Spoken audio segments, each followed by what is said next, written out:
Much has been written about the beginning of World War II. There is a lot of debate among historians about whether the bloodiest war could have been stopped, and a lot of times the question arose, what had to be done to prevent it from starting?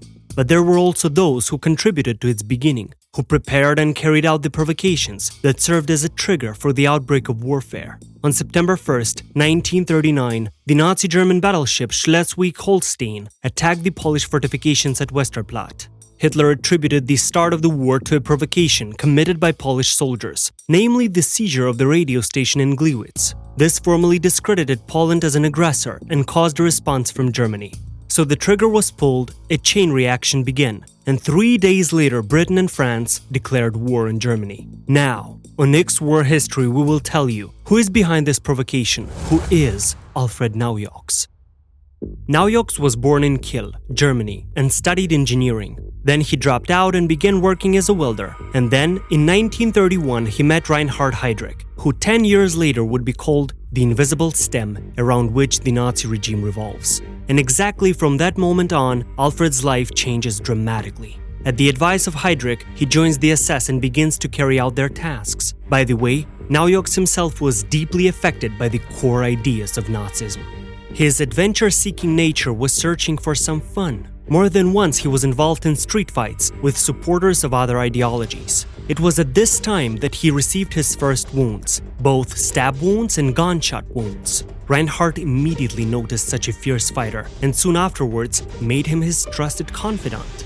But these are not the most amazing pages of his life story. Much more fascinating is what happened later. Adolf Hitler, who had long wanted to regain some territories and resolve some political issues, began to prepare for war. In order not to look like the one who started it, just attacking Poland, he decided to prepare a provocation, which would unbind his hands. During the spring of 1939, preparations began to be made to discredit the Polish leadership. First, the newspapers published articles about the oppression of the German population in Poland. Journalists and politicians constantly called for an end to the oppression of their fellow countrymen. The entire German population believed that the Poles had committed injustice against the German population. But obviously disinformation alone was not enough to start a full-fledged war. The main justification for war had to be the Polish army's attacks on German settlements. But how could they be forced to attack? And why force the attacks when they can be staged?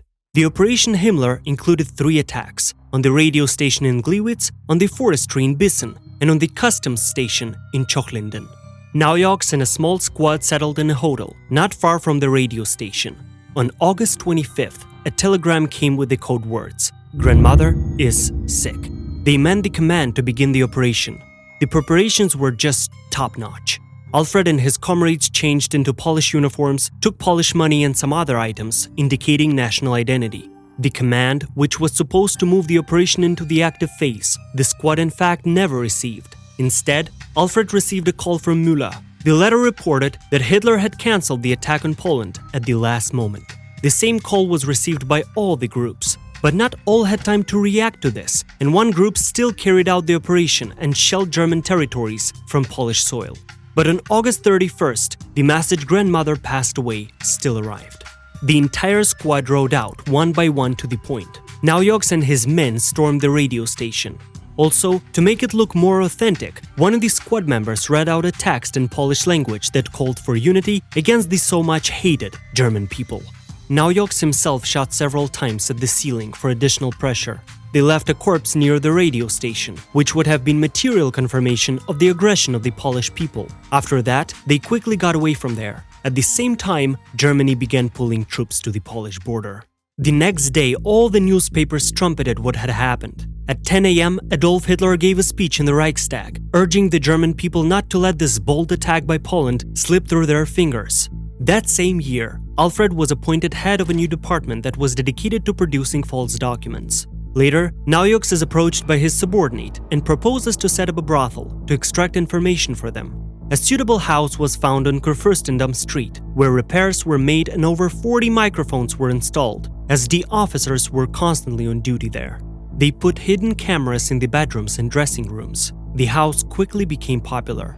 Civil servants and other important people often went there. Reinhard Heydrich, an old friend of Naujocks, also became a visitor. He obviously knew about the microphones and usually turned off all the equipment, but he did not know that it could be turned back on from the basement, where the control center was. One day, Alfred heard Reinhardt bragging about how easily he got rid of subordinates who had become either unprofitable or dangerous to him. It opened Naujocks' eyes. He realized that the same fate might await him. From that moment on, Alfred began to collect evidence against Heydrich in the hope of saving his very own life by doing this. But in 1940, the Gestapo arrested Tucker in Holland, who was engaged in speculation on valuable metals. At that time, the Third Reich was in great need of foreign reserves, so such crimes were punished in very strict manner. As soon as the prisoner realized that he was facing a concentration camp, he immediately turned over everyone he worked for, including Naujocks. And when Müller learned of this, he ordered a search of Alfred's apartment, even though they were fairly close friends at the time. The gold was not found, but they did find some material on Reinhardt. Müller invited Heydrich to his place and, after listening to his complaints about the search in Naujocks' apartment, learned of the mischief of his friend and subordinate. Alfred was then dismissed and fired for committing acts unworthy of an SS officer. Despite the Iron Cross First Class, which he received in fact as one of the first, he was sent to the SS division Leibstandarte Adolf Hitler, in which he was to have continued his service. Heydrich did not forget his old friend and wrote him a note of encouragement. Alfred Naujocks is a brave soldier. He has more than once performed the most difficult operations that involved fatal risks. Give him the opportunity to continue his honorable service in the ranks of your division. If you reconsider these words, Reinhardt is essentially asking to send Naujocks on all the most difficult and dangerous assignments, with the implication that if he doesn't come back from them, no one will be disturbed. But he was not meant to die on a combat mission. Hitler issued a decree in which he forbade sending the holders of important state secrets on missions in which there was a risk of being captured. In 1942, an attempt was made on Heydrich, during which he was mortally wounded and died 6 days later, despite the efforts of doctors to save his life. Reinhardt never saw Alfred dying. The latter, incidentally, was transferred to Belgium. There, he was engaged in the search for members of the resistance movement. He was successful in doing it. Alfred headed the punitive Peters Group. On his account, a lot of people who were against Nazi Germany. But in 1944 it became clear that the Third Reich was giving up its positions and was unlikely to hold out for long. On October 19, 1944, Naujocks was taken prisoner by the Americans, where he figured this was his chance to escape death. So Naujocks made a deal with the Americans and began cooperation.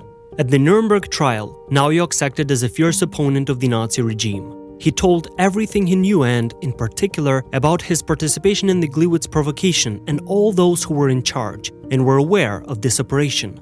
Alfred himself got away with it. He was sentenced to a POW camp in Denmark. From there, he escaped in 1946 but was returned and served his full term. He was released from prison in 1950.